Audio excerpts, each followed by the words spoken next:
This exercise is called a hip four-way.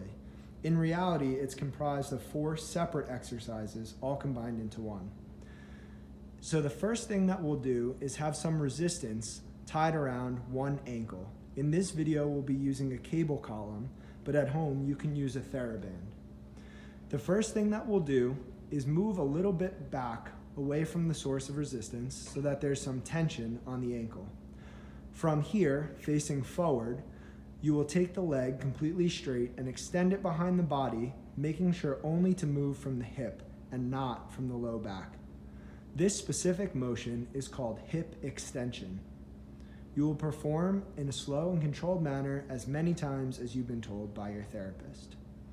The next motion will be hip Abduction, and that means you will turn 90 degrees so that the cable is pulling the leg away from the body, and you are going to pull the cable toward the middle of your body.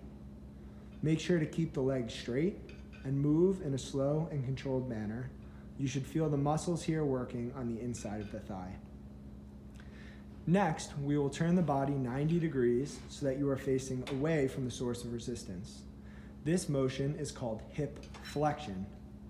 You will keep the leg as straight as possible and kick it out in front of the body like so.